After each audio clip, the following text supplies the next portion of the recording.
स्वागत है आपका दोस्तों बिहार न्यूज में। मैं हूं फिरदौस गनी और आप देख रहे हैं केडीबी लाइव। दोस्तों आज हो चुका है 20 जून 2026। तो आज की पूरे बिहार की टॉप न्यूज लेकर आए हैं आपके लिए। वीडियो शुरू करने से पहले आपसे एक रिक्वेस्ट है कि अगर आप पहली बार इस चैनल पर आए हैं तो चैनल को सब्सक्राइब करके बेल आइकन को प्रेस कर दीजिए और साथ ही साथ वीडियो को लाइक कर दीजिए, अपने दोस्तों के साथ शेयर भी कीजिए। तो चलिए चलते हैं आज की खबरों की ओर। दोस्तों आज बिहार न्यूज की शुरुआत सबसे पहले करेंगे कि बिहार के मजदूरों के लिए चलेगा बड़ा अभियान, गांव-गांव लगेगा कैंप, इन योजनाओं का मिलेगा लाभ। दरअसल बात है कि बिहार सरकार बिहार के मजदूरों और फिर प्रवासी मजदूरों को सरकारी योजनाओं से जोड़ने के लिए बड़ा अभियान शुरू करने जा रही है। इसके तहत गांव-गांव विशेष कैंप लगाए जाएंगे जहां पर असंगठित क्षेत्र के मजदूरों का पंजीकरण कराया जाएगा। सरकार का लक्ष्य यह है कि अधिक से अधिक श्रमिकों को सरकारी योजनाओं का सीधा लाभ मिल सके और कोई भी पात्र मजदूर योजना से वंचित ना रहे।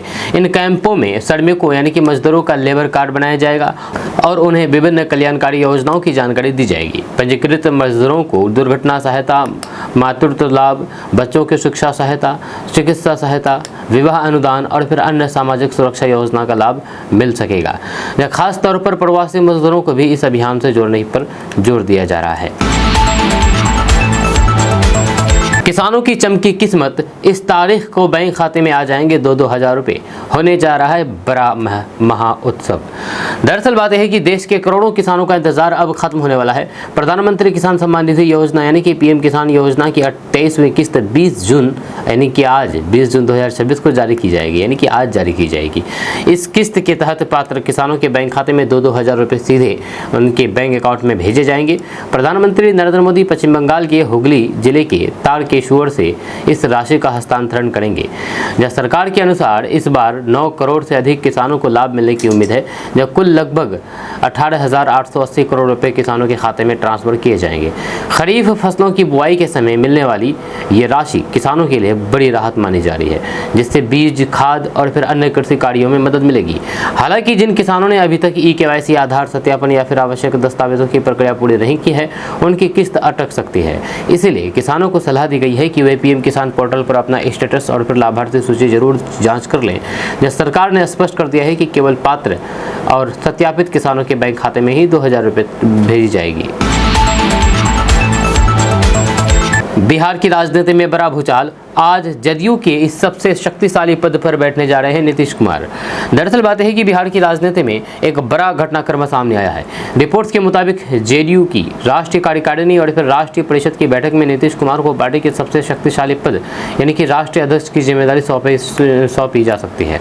इसको लेकर के पार्टी के भीतर तैयारियां तेज हैं और फिर राजनीतिक गलियारों में चर्चाओं का दौर शुरू हो गया है। जदयू में राष्ट्रीय अध्यक्ष का पद संगठनात्मक रूप से सबसे महत्वपूर्ण माना जाता है। इस पद पर बैठने वाले नेता पार्टी की रणनीति, संगठन विस्तार और फिर बड़े राजनीतिक फैसलों के निर्णायक भूमिका निभाते हैं। ऐसे में यदि नीतीश कुमार राष्ट्रीय अध्यक्ष बनते हैं तो फिर इसे जेडीयू में उनकी पकड़ और भविष्य की राजनीतिक रणनीति के लिहाज से बड़ा कदम माना जा रहा है। हालांकि अंतिम फैसला पार्टी की बैठक में औपचारिक घोषणा के बाद ही स्पष्ट होगा। राजनीतिक समीकरण को ध्यान में रख करके उठाया जा सकता है। फिलहाल बिहार की राजनीति की नजरें जेडीयू की बैठक और फिर नीतीश कुमार की नई भूमिका पर टिकी हुई है। पटना शहर से बाहर होंगे सभी कोचिंग संस्थान, मुख्यमंत्री सम्राट चौधरी का बड़ा ऐलान। दरअसल बात है कि पटना में कोचिंग संस्थानों को लेकर के चल रहे विवाद के बीच मुख्यमंत्री सम्राट चौधरी ने बड़ा ऐलान किया है। उन्होंने कहा है कि राजधानी पटना में संचालित बड़े कोचिंग संस्थानों के लिए शहर से बाहर एक व्यवस्थित और फिर आधुनिक कोचिंग हब विकसित किया जाएगा। सरकार चाहती है कि सभी प्रमुख कोचिंग संस्थान एक संगठित केंद्र में संचालित हों ताकि छात्रों को बेहतर सुविधाएं और फिर सुरक्षित माहौल मिल सके। मुख्यमंत्री सम्राट चौधरी ने कहा है कि वर्तमान में अधिकांश कोचिंग संस्थान शहर की भीड़ भाड़ वाले इलाकों में चल रहे हैं, जिससे ट्रैफिक, पार्किंग और फिर अन्य व्यवस्थागत समस्याएं पैदा होती है। जब प्रस्तावित कोचिंग हब में छात्रों के लिए हॉस्टल, परिवहन, सुरक्षा, बिजली, पानी और फिर अन्य जरूरी सुविधाएं उपलब्ध कराई जाएगी। सरकार का मानना है कि इससे शिक्षा व्यवस्था अधिक व्यवस्थित होगी और फिर छात्रों को बेहतर माहौल मिलेगा। सम्राट चौधरी ने यह भी कहा है कि पटना के बाहर विकसित किए जाने वाले नए शैक्षणिक केंद्र को आधुनिक सुविधाओं से लैस किया जाएगा। ये योजना बिहार की बड़ी शहरी विकास परियोजनाओं का हिस्सा माना जा रहा है, जिसका उद्देश्य पटना पर बढ़ते दबाव को कम करना और फिर शिक्षा के लिए एक समर्पित क्षेत्र विकसित करना है। हालांकि फिलहाल ये एक प्रस्तावित योजना है और फिर इसके क्रियान्वयन की विस्तृत रूपरेखा सरकार की ओर से बाद में जारी की जाएगी। 5 घंटे में दिल्ली से पटना जाएगी ट्रेन, बिहार को 200 नई रेलगाड़ी भी। छपरा में अश्विनी वैष्णव का ऐलान। दरअसल बात है कि केंद्रीय रेल मंत्री अश्विनी वैष्णव ने बिहार दौरे के दौरान रेलवे से जुड़े कई बड़े ऐलान किए हैं। जहाँ छपरा में आयोजित कार्यक्रम में उन्होंने कहा कि आने वाले वर्षों में दिल्ली और फिर पटना के बीच हाई स्पीड रेल नेटवर्क विकसित किया जाएगा, जिससे दोनों शहरों के बीच यात्रा समय में भारी कमी आएगी और फिर साथ ही बिहार में रेलवे के विस्तार और फिर आधुनिकीकरण के लिए बड़े निवेश की भी घोषणा की गई है। रेल मंत्री अश्विनी वैष्णव ने बताया है कि बिहार को करीब 200 नई ट्रेनों का लाभ मिलने की संभावना है। इसके अलावा रेलवे स्टेशनों के आधुनिकीकरण, नई रेल लाइनों, ओवरब्रिज और फिर यात्री सुविधाओं के विस्तार पर भी काम किया जाएगा। उन्होंने कहा कि राज्य में रेल इंफ्रास्ट्रक्चर को मजबूत करने के लिए हजारों करोड़ रुपए की बड़ी योजनाएं चल रही हैं, जिससे रोजगार और फिर कनेक्टिविटी दोनों को बढ़ावा मिलेगा।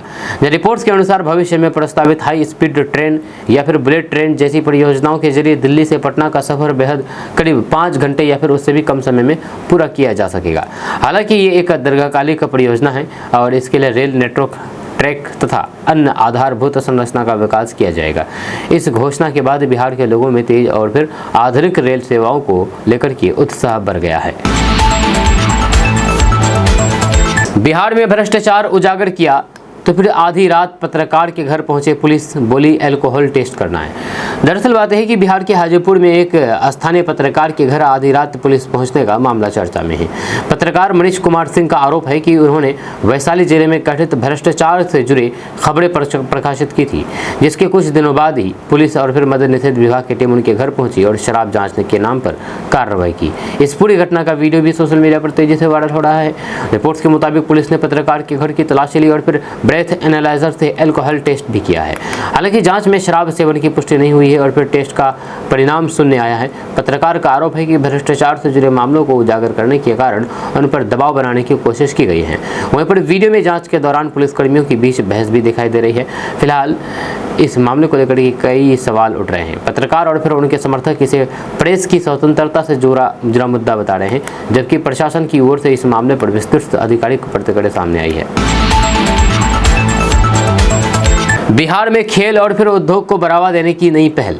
दरअसल बात है कि बिहार सरकार ने बिहार में खेल और उद्योग दोनों क्षेत्रों को नई गति देने के लिए कई महत्वपूर्ण कदम उठाने की घोषणा की है।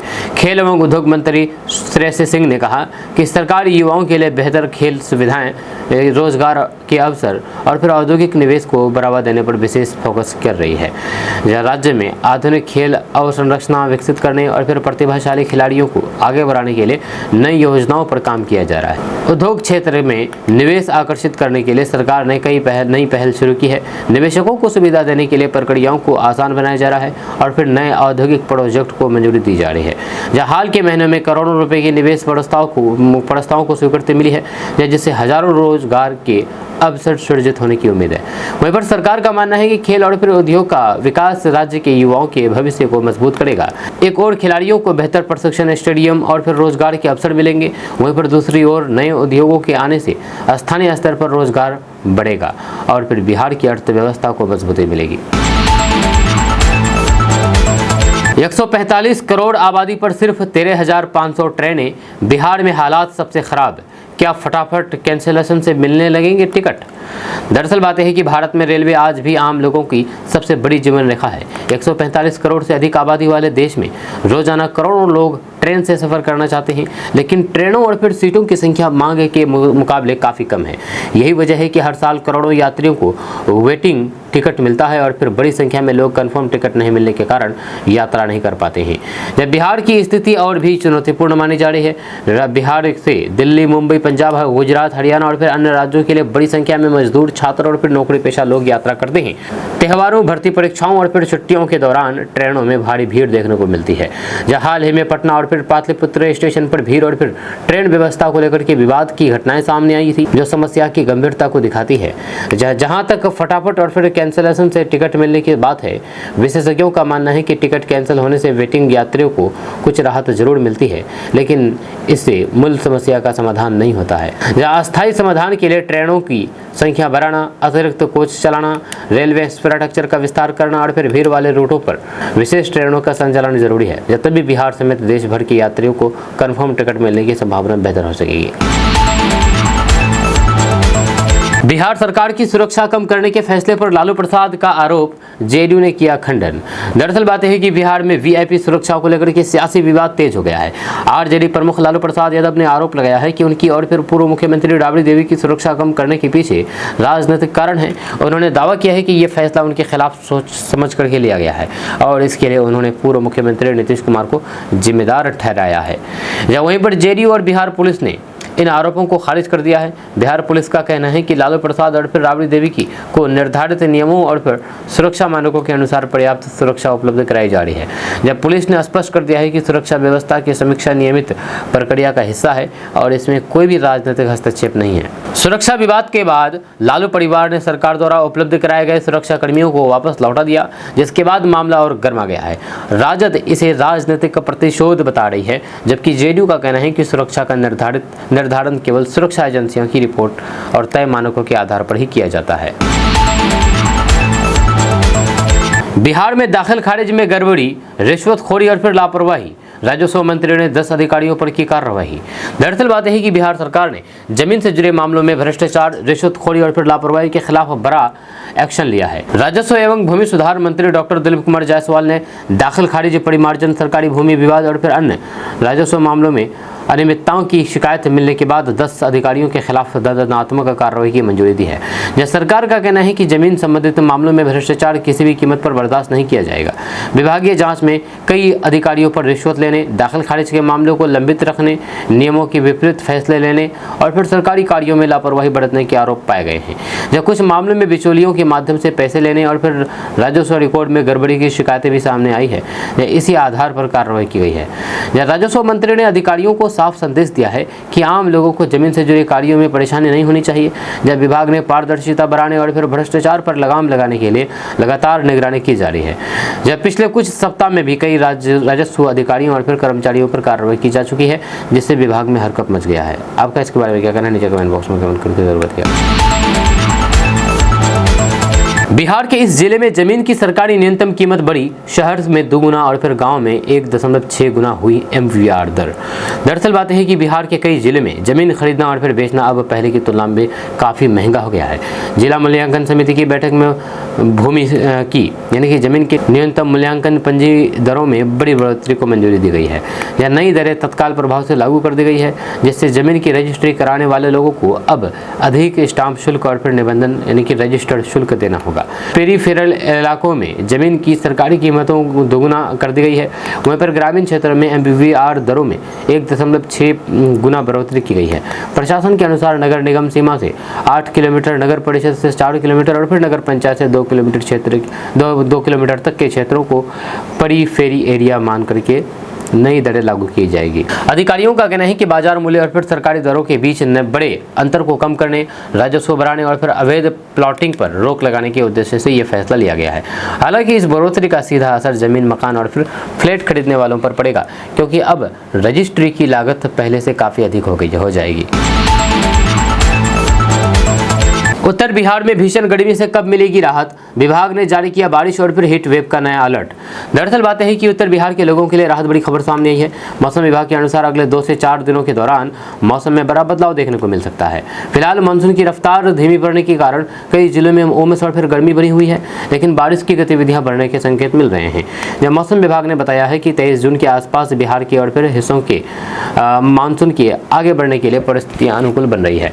विभाग ने उत्तर बिहार के कई जिलों में बारिश, वज्रपात और फिर तेज हवा के को लेकर के अलर्ट जारी कर दिया है। कुछ इलाकों में 50 से 60 किलोमीटर प्रति घंटे की रफ्तार से हवाएं चल सकती है, जबकि कहीं कहीं भारी बारिश भी हो सकती है। समस्तीपुर समेत उत्तर बिहार के कई जिलों के लिए येलो चेतावनी जारी कर दी गई है। बारिश होने से तापमान में गिरावट आएगी और फिर लोगों को भीषण गर्मी से राहत मिलने की उम्मीद जताई जा रही है। सारण में रेल मंत्री अश्विनी वैष्णव एवं सम्राट चौधरी ने 51वें रेल इंजन को हरी झंडी दिखा करके किया रवाना। दरअसल बात है कि बिहार के सारण जिले में स्थित मरोड़ा लोकोमोटिव फैक्ट्री ने एक और बड़ी उपलब्धि हासिल कर ली है। केंद्रीय रेल मंत्री और फिर मुख्यमंत्री सम्राट चौधरी ने संयुक्त रूप से अफ्रीका देश गिनी गणराज्य को निर्यात किए जाने वाले 51वें अत्याधुनिक रेल इंजन को हरी झंडी दिखा करके रवाना किया है। ये इंजन मरोड़ा फैक्ट्री में निर्मित किया गया है और फिर अंतर्राष्ट्रीय स्तर पर भारत की तकनीकी क्षमता का प्रतीक माना जा रहा है। कार्यक्रम के दौरान रेल मंत्री ने कहा कि मरोड़ा प्लांट से पहला इंजन जून 2025 में निर्यात किया गया था और मात्र 1 वर्ष में 51 इंजन विदेश भेजे जा चुके हैं। उन्होंने बताया है कि भारतीय रेल को सैकड़ों आधुनिक लोकोमोटिव देने के बाद अब ये फैक्ट्री वैश्विक बाजार में भी अपनी मजबूत पहचान बना रही है। साथ ही बिहार में 1.15 लाख करोड़ रुपए की से अधिक की रेलवे परियोजनाओं पर काम चलने की जानकारी भी दी गई है। मुख्यमंत्री सम्राट चौधरी ने कहा है कि रेलवे उद्योग और फिर आधुनिक आधारभूत संरचना का विस्तार बिहार के विकास को नई दिशा देगा। मरोड़ा में निर्मित 4500 हॉर्स पावर क्षमता वाले ये आधुनिक इंजन पहले गुजरात के मुद्रा पोर्ट भेजे जाएंगे और वहां से समुद्री मार्ग के जरिए गिनी पहुंचेंगे, जहां पर उनका उपयोग विश्व की प्रमुख लौह अयस्क परियोजना में किया जाएगा। किराना दुकानदार के बेटे का कमाल, कटिहार के रवि ने बीएड में किया स्टेट टॉप, पुलिस भर्ती का पेपर भी निकाला। दरअसल बात यह कि बिहार के कटिहार जिले के एक साधारण परिवार से आने वाले रवि ने अपनी मेहनत और फिर लगन के दम पर बड़ी उपलब्धि हासिल की है। किराना दुकानदार के बेटे रवि ने बिहार बीएड प्रवेश परीक्षा में स्टेट टॉप करके पूरे जिले का नाम रोशन कर दिया है। जहाँ उनकी सफलता ने यह साबित कर दिया है कि सीमित संसाधन भी बड़े सपनों के रास्ते में बाधा नहीं बन सकते हैं। रवि की सफलता की कहानी इसलिए भी खास है क्योंकि उन्होंने केवल बीएड परीक्षा में ही नहीं बल्कि बिहार पुलिस भर्ती परीक्षा में भी सफलता हासिल की है। पढ़ाई के प्रति समर्पण और फिर लगातार मेहनत के बल पर उन्होंने एक साथ कई प्रतियोगी परीक्षाओं में बेहतर प्रदर्शन किया है। उनकी इस उपलब्धि से परिवार, शिक्षकों और फिर पूरे इलाकों में खुशी का माहौल है। रवि ने अपनी सफलता का श्रेय माता पिता के त्याग, शिक्षकों के मार्गदर्शन और फिर नियमित अध्ययन को दिया है। जहाँ उनका कहना है कि कठिन परिस्थितियों में भी अगर लक्ष्य स्पष्ट हो और फिर मेहनत ईमानदारी से की जाए तो फिर सफलता जरूर मिलती है। रवि की ये उपलब्धि आज हजारों युवाओं के लिए प्रेरणा बन गई है जो कि सीमित साधनों के बावजूद बड़े सपने देख रहे हैं। बिहार में गजब शराबबंदी, सरकारी अस्पताल में बाप बेटे कोल्ड ड्रिंक की बोतल से पीते थे देसी दारू। दरअसल बात है कि बिहार में शराबबंदी के बीच बिहार के मुजफ्फरपुर के श्री कृष्ण मेडिकल कॉलेज एवं अस्पताल यानी कि SKMCH से एक चौंकाने वाला मामला सामने आया है। अस्पताल के हड्डी रोग वार्ड में भर्ती एक मरीज के पिता और फिर भाई कथित तौर पर कोल्ड ड्रिंक की बोतल में देशी शराब भर करके अस्पताल परिसर में लाते थे और उसका सेवन करते थे। कई दिनों से ये सिलसिला चल रहा था, लेकिन शिकायत मिलने के बाद मामला उजागर हुआ। जब वार्ड में भर्ती अन्य मरीजों और फिर उनके परिवार वालों ने इसकी शिकायत अस्पताल प्रशासन से की। जांच के दौरान पुलिस ने एक झोले में रखी कोल्ड ड्रिंक की बोतलों से देशी शराब बरामद की और दोनों आरोपियों को हिरासत में ले लिया है। बताया जा रहा है कि आरोपी पकड़े जाने से बचने के लिए शराब को सॉफ्ट ड्रिंक और फिर पानी की बोतलों में भर करके अस्पताल के अंदर लाते थे। मामले के सामने आने के बाद अस्पताल प्रशासन ने जांच के आदेश दिए हैं। अधिकारियों का कहना है कि ये भी जांच की जाएगी कि अस्पताल जैसे संवेदनशील जगह में शराब कैसे पहुंची और फिर कहीं किसी कर्मचारी की लापरवाही या फिर मिलीभगत तो नहीं थी। बिहार के लिए देर रात आई IMD की चेतावनी यानी कि मौसम विभाग की चेतावनी। इन जिलों में मूसलाधार बारिश, 60 किलोमीटर प्रति घंटे की रफ्तार से चलेगी आंधी। दरअसल बात है कि बिहार में मौसम ने एक बार फिर से करवट ले ली है। मौसम विभाग ने देर रात चेतावनी जारी करते हुए बिहार के कई जिलों में तेज बारिश, वज्रपात और फिर आंधी की संभावना जताई है। जब पटना मौसम विज्ञान केंद्र के अनुसार कई जिलों में 50 से 60 किलोमीटर प्रति घंटे की रफ्तार से तेज हवाएं चल सकती है। लोगों को खराब मौसम के दौरान सतर्क रहने और फिर सुरक्षित स्थानों पर रहने की सलाह दी गई है। मौसम विभाग ने विशेष रूप से पटना, मुजफ्फरपुर, वैशाली, समस्तीपुर, दरभंगा, मधुबनी, सीतामढ़ी, शिवहर, सुपौल, सहरसा, मधेपुरा, अररिया, पूर्णिया और कटिहार, किशनगंज, खगड़िया, बेगूसराय, मुंगेर और नालंदा समेत कई जिलों के लिए येलो अलर्ट जारी कर दिया है। इन क्षेत्रों में गरज चमक के साथ भारी बारिश और फिर तेज हवा चलने की आशंका है, जिससे जनजीवन प्रभावित हो सकती है। मौसम विभाग ने लोगों से खुले मैदान, पेड़ों और फिर बिजली के खंभों से दूर रहने की अपील की है। मौसम विभाग के अनुसार अगले कुछ दिनों तक बिहार में आंधी, बारिश और फिर वज्रपात की गतिविधियां जारी रह सकती है।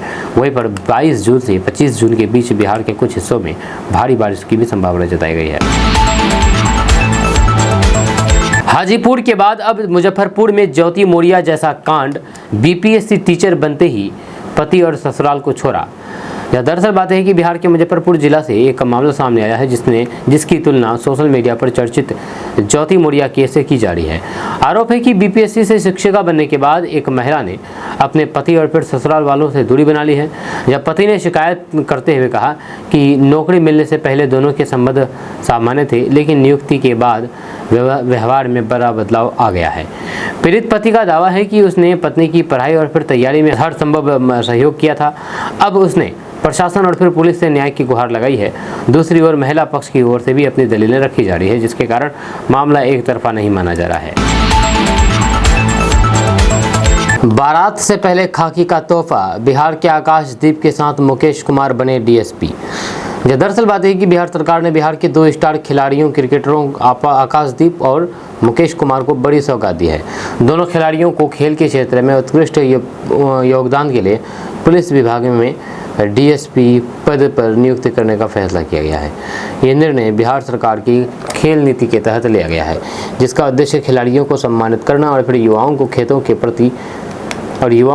के प्रति प्रेरित करना है। इस फैसले की सबसे खास बात यह है कि तेज गेंदबाज आकाशदीप को उनकी शादी के ठीक पहले ये बड़ी खुशखबरी मिली है। आकाशदीप 24 जून को विवाह बंधन में बंधने जा रहे हैं। ऐसे में डीएसपी पद की नियुक्ति उनके लिए किसी विशेष उपहार से कम नहीं मानी जा रही है। वहीं पर भारतीय टीम के तेज गेंदबाज मुकेश कुमार को भी इस सम्मान से नवाजा गया है। स्मार्ट हो रहा Patna, river front, west to wonder park और नई दुकानों से चमकेगा राजधानी, सीएम ने दी बड़ी सौगात। दरअसल बात है कि बिहार की राजधानी पटना को और आधुनिक तथा आकर्षक बनाने की दिशा में बड़ा कदम उठाया गया है। मुख्यमंत्री सम्राट चौधरी ने कई शहरी विकास परियोजनाओं का उद्घाटन और शिलान्यास किया गया है। इन परियोजनाओं के तहत रिवर फ्रंट का विस्तार, west to wonder theme park का निर्माण, नई व्यावसायिक दुकानों का विकास और सार्वजनिक सुविधाओं को बेहतर बनाने पर जोर दिया जाएगा। इससे राजधानी की सुंदरता बढ़ने के साथ साथ पर्यटन और फिर रोजगार को भी बढ़ावा मिलेगा। वहीं पर परियोजना के तहत गंगा किनारे विकसित किए जा रहे रिवर फ्रंट को और आकर्षक बनाया जाएगा, जहां पर लोगों को घूमने फिरने, मनोरंजन और फिर सांस्कृतिक गतिविधियों के लिए बेहतर सुविधाएं मिलेगी। वहीं पर वेस्ट टू वंडर पार्क में कबाड़ और फिर अनुपयोगी वस्तुओं से प्रसिद्ध स्मारकों की प्रतिकृतियां तैयार की जाएगी, जिससे पर्यावरण संरक्षण का संदेश भी जाएगा। जहाँ शहर में नई दुकानों और फिर व्यावसायिक परिसरों के निर्माण से स्थानीय व्यापारों और फिर युवाओं को नए अवसर मिलने की उम्मीद है। पटना में आम की बहार, रोज पहुंच रहे हैं 80 से 100 ट्रक, मालदा की सबसे ज्यादा मांग। दरअसल बात है कि राजधानी पटना में इन दिनों आम का सीजन अपने चरम पर है। यह शहर के प्रमुख फल बाजारों में प्रतिदिन 80 से 100 ट्रक आम पहुंच रहा है, जिससे बाजार पूरी तरह से गुलजार हो गया है। बिहार, पश्चिम बंगाल, उत्तर प्रदेश और फिर झारखंड से बड़ी मात्रा में आम की खेप पटना पहुंच रहे हैं। जहां आम की भरपूर आवक के कारण बाजारों में खरीदारों की भीड़ भी लगातार बढ़ रही है। व्यापारियों के अनुसार इस बार सबसे ज़्यादा मांग पश्चिम बंगाल के मालदा आम की है। खास करके दुधिया मालदा अपनी मिठास और फिर सुगंध और स्वाद के कारण लोगों की पहली पसंद बना हुआ है। इसके अलावा लंगड़ा, जर्दालू, दशहरी, चौसा और अमरपाली किस्मों की आम भी अच्छी बिक्री हो रही है। बाजार में गुणवत्ता के अनुसार आम की कीमतें तय की जा रही है और फिर ग्राहक अपनी पसंद के अनुसार खरीदारी कर रहे हैं। फल कारोबारियों का कहना है कि अगले कुछ सप्ताह तक आम की आवक और बढ़ सकती है।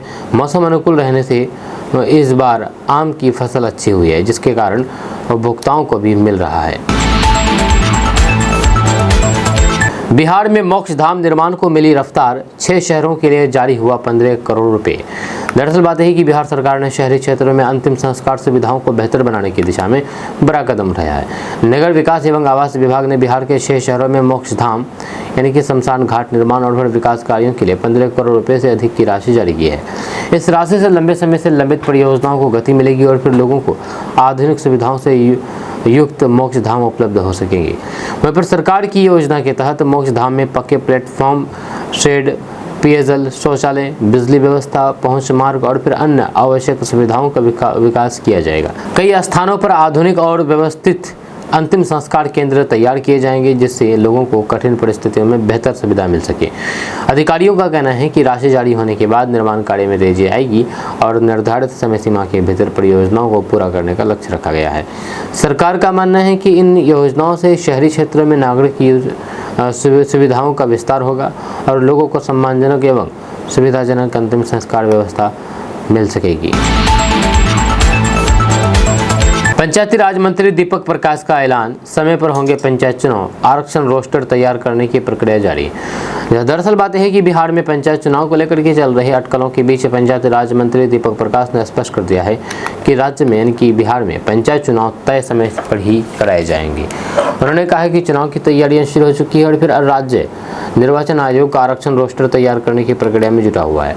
सरकार का लक्ष्य है कि सभी संवैधानिक और प्रशासनिक का प्रक्रिया समय पर पूरी करके चुनाव निर्धारित कार्यक्रम के अनुसार संपन्न कराए जाएंगे। मंत्री ने बताया है कि इस बार पंचायत चुनाव में नया आरक्षण रोस्टर लागू किया जाएगा जिससे विभिन्न वर्गों को प्रतिनिधित्व सुनिश्चित किया जा सके। इसके लिए पंचायतवार आरक्षण निर्धारण का कार्य चल रहा है। साथ ही चुनाव प्रक्रिया को अधिक पारदर्शी और फिर निष्पक्ष बनाने के लिए भी कई व्यवस्थाओं पर काम किया जा रहा है। दीपक प्रकाश ने कहा है कि पंचायती ग्रामीण विकास की सबसे महत्वपूर्ण इकाई है और फिर सरकार चाहती है कि चुनाव समय पर कराकर के विकास कार्यों की गति बना रहे। दोस्तों, किशनगंज और सीमांचल के लिए बड़ी खबर सामने आई है। दरअसल बात यह है कि चिकन नेक में 170 किलोमीटर लंबी अंडरग्राउंड रेल लाइन बनाई जाएगी, जिसमें 51,000 करोड़ रुपए की लागत आएगी। यह 170 किलोमीटर लंबी अंडरग्राउंड रेल लाइन यानी कि जमीन के नीचे से ट्रेन चलेगी चिकन नेक में किशनगंज के पास। यह किशनगंज, कटिहार और पूरे सीमांचल के लिए एक ऐतिहासिक और बेहद महत्वपूर्ण ये खबर है। भारत सरकार ने देश के सबसे संवेदनशील और फिर रणनीतिक क्षेत्र माने जाने वाले चिकन नेक कॉरिडोर को और मजबूत बनाने के लिए एक मेगा रेल परियोजना की तैयारी शुरू कर दी है।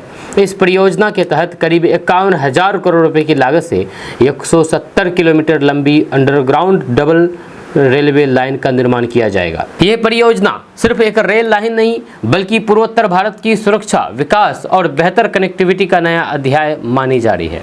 सबसे खास बात यह है कि इस महत्वाकांक्षी परियोजना का एक बड़ा हिस्सा बिहार के किशनगंज और कटिहार जिलों से भी होकर के गुजरेगा। दरअसल जिस इलाके को चिकन नेक कहा जाता है वह भारत का सबसे संकरा भूभाग है। ये जो पूर्वोत्तर भारत के 8 राज्यों को देश के बाकी हिस्सों से जोड़ता है। ये क्षेत्र नेपाल, भूटान, बांग्लादेश और चीन की सीमाओं से काफ़ी करीब है, इसीलिए राष्ट्रीय सुरक्षा के लिहाज से भी इसकी अहमियत बेहद ज़्यादा है। विशेषज्ञों का मानना है कि किसी भी आपातकालीन या फिर युद्ध जैसी स्थिति में अगर इस कॉरिडोर में कोई बाधा आती है तो पूर्वोत्तर भारत से संपर्क प्रभावित हो सकता है। इसी चुनौती को ध्यान में रखते हुए केंद्र सरकार ने भूमिगत रेल लाइन की योजना तैयार की है। जानकारी के अनुसार ये अंडरग्राउंड डबल लाइन पश्चिम बंगाल के कुमेदपुर से शुरू होकर के आमबाड़ी फालाकाटा तक जाएगी। कुल 170 किलोमीटर लंबी इस रेल कॉरिडोर में लगभग 45.68 किलोमीटर हिस्सा बिहार के कटिहार और किशनगंज जिले से होकर के गुजरेगा, जबकि शेष भाग पश्चिम बंगाल में होगा। इस परियोजना को आधुनिक तकनीक से तैयार किया जाएगा। सुरंगों का निर्माण टनल बोरिंग मशीन यानी कि TBM तकनीक से किया जाएगा। जब पूरी रेल लाइन को ब्लास्ट प्रूफ और आपदा रोधी बनाया जाएगा ताकि किसी भी प्राकृतिक आपदा या फिर सुरक्षा चुनौती के दौरान रेल सेवा प्रभावित ना हो सके। रेलवे अधिकारियों के अनुसार इस लाइन में अत्याधुनिक signalling system, high speed optical fibre network, आधुनिक विद्युतीकरण और भारी मालगाड़ियों के संचालन की क्षमता भी होगी। इससे यात्री और फिर माल परिवहन दोनों को बड़ा फायदा मिलेगा। दोस्तों, बिहार बोर्ड के अध्यक्ष पद से आनंद किशोर को हटा दिया गया है। जी हाँ, बिहार बोर्ड के अध्यक्ष के पद पर आनंद किशोर बहुत समय से कार्यरत रहे, अब इसको हटा दिया गया है। वहीं पर पटना समेत 11 जिलों में नए DM तो 13 के SP भी बदले गए हैं। जब बिहार में बड़ा प्रशासनिक फेरबदल हुआ है, आनंद किशोर को बिहार बोर्ड के अध्यक्ष पद से हटा दिया गया है। 21 IAS और फिर 27 IPS अधिकारियों का तबादला हुआ है। इसके तहत पटना, किशनगंज सहित 11 जिलों में नए DM और 13 जिलों में नए SP नियुक्त किए गए हैं। जब बिहार सरकार ने बीती रात बड़ा प्रशासनिक फेरबदल करते हुए 21 IAS को इधर से उधर कर दिया है। इसके तहत आनंद किशोर को बिहार विद्यालय परीक्षा समिति के अध्यक्ष पद से हटा दिया गया है। उनकी जगह पटना के DM त्यागरंजन SM को परीक्षा समिति का नया अध्यक्ष बनाया गया है। नालंदा के DM कुंदन कुमार अब पटना के जिलाधिकारी होंगे। आनंद किशोर को पर्यावरण, वन एवं जलवायु परिवर्तन विभाग का अपर मुख्य सचिव बनाया गया है। 11 जिलों में नए जिलाधिकारियों की तैनाती की गई है। 27 IPS भी इधर से उधर हुए हैं, जिनमें 13 जिलों को नए SP मिले हैं। वहीं पर करीब 10 साल बाद आनंद किशोर को हटाते हुए बिहार बोर्ड का अध्यक्ष पद दूसरे IAS अधिकारियों को सौंपा गया है। आनंद किशोर 9 जून 2016 से इस पद पर थे। तब उन्हें तत्कालीन अध्यक्ष लाल केशवर प्रसाद के इस्तीफे के बाद परीक्षा समिति का अतिरिक्त प्रभार सौंपा गया था। इसके बाद उन्हें आधिकारिक तौर पर अगले 3 वर्षों के लिए अध्यक्ष नियुक्त किया गया। फिर कार्यकाल समय समय बढ़ता गया। उनके कार्यकाल में बिहार बोर्ड ने लगातार समय पर परीक्षाएं आयोजित करने और सबसे पहले परिणाम घोषित करने के कई राष्ट्रीय कीर्तिमान स्थापित किए हैं। साथ ही प्राथमिक शिक्षा के निदेशक विक्रम विरकर खगड़िया, मुख्यमंत्री सचिवालय में नियुक्त सचिव दीपक कुमार मिश्रा को रोहतास और उत्पाद आयुक्त अंशुल अग्रवाल बांका के जिलाधिकारी बनाए गए। चोंगथियू को संसदीय कार्य विभाग का प्रधान सचिव और फिर खगड़िया के डीएम नवीन कुमार को उत्पाद विभाग का विशेष सचिव बनाया गया है।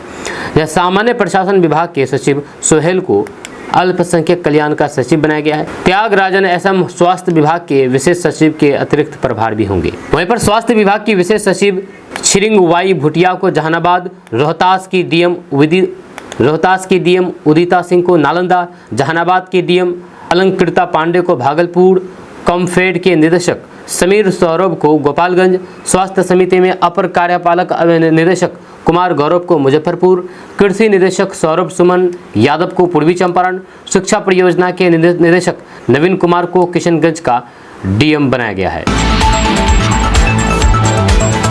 अगर आप किशनगंज के रहने वाले हैं और ज़मीन खरीद बिक्री करते हैं तो आपके लिए बहुत बड़ी खबर है।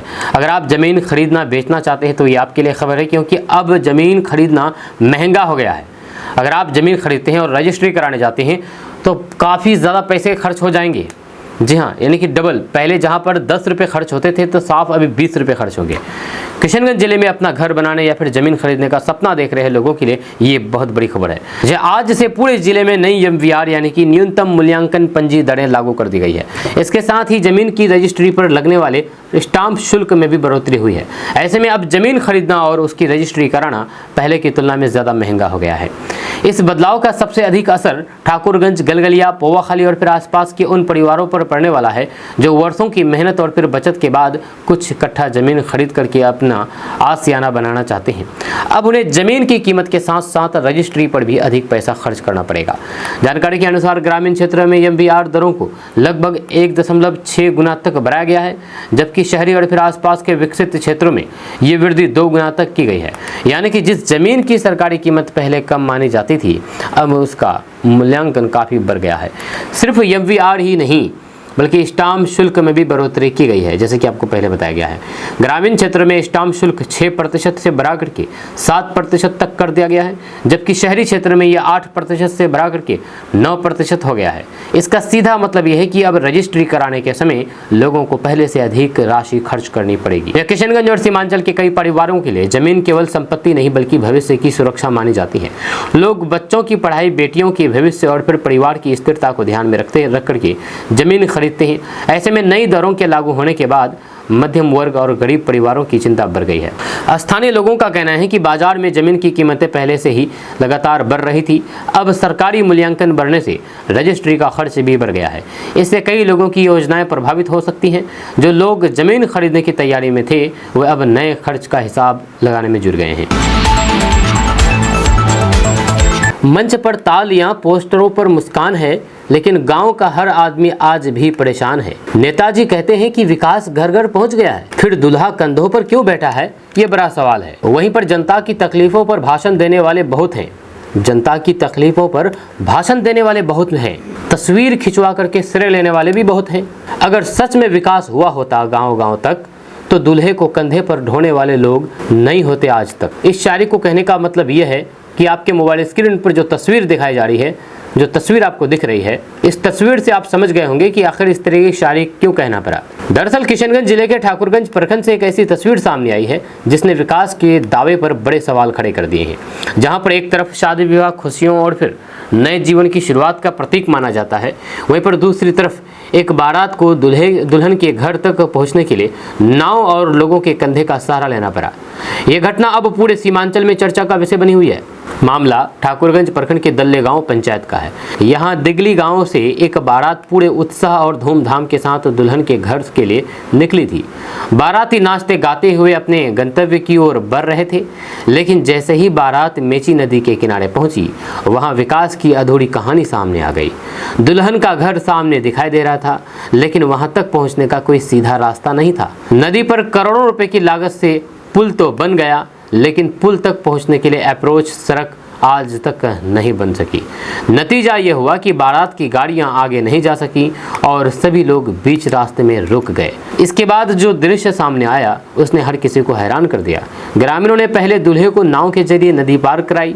इसके बाद जब आगे कीचड़ और फिर दुर्गम रास्ता मिला तो फिर लोगों ने दूल्हे को अपने कंधे पर उठा लिया। सिर पर सेहरा और चेहरे पर मुस्कान। फिर दूल्हा ग्रामीणों के कंधे पर बैठ करके दुल्हन के घर पहुंचा। ये दृश्य देखने के लिए बड़ी संख्या में लोग जमा हो गए। कई लोगों ने इसका वीडियो फोटो बना करके सोशल मीडिया पर शेयर किया, जो अब तेजी से वायरल हो रहा है। स्थानीय लोगों का कहना है कि साल 2019 में मुख्यमंत्री ग्रामीण विकास योजना के तहत मेची नदी पर करीब 24 करोड़ रुपए की लागत से पुल निर्माण का काम शुरू हुआ था। लोगों को उम्मीद थी कि वर्षों पुरानी समस्या खत्म हो जाएगी। साल 2020 में सड़क का कुछ हिस्सा भी बन गया, लेकिन भूमि विवाद के कारण अप्रोच सड़क का निर्माण अधूरा रह गया। इस बीच मेची नदी ने भी अपना रास्ता बदल दिया, जिससे समस्या और बढ़ गई। आज स्थिति यह है कि पुल तो मौजूद है, लेकिन वहां तक पहुंचने के लिए रास्ता ही नहीं है। इस अधूरे पुल का असर सिर्फ गांव पर नहीं बल्कि दल्ले गांव, भवानीगंज, बैगनबाड़ी, तेली भिट्टा और पाठामाड़ी समेत कई गांव के हजारों लोग पर रहा है। मरीजों को अस्पताल पहुंचाने में परेशानी होती है, बच्चों को स्कूल जाने में जोखिम उठाना पड़ता है और बरसात के दिनों में हालात और भी बदतर हो जाते हैं।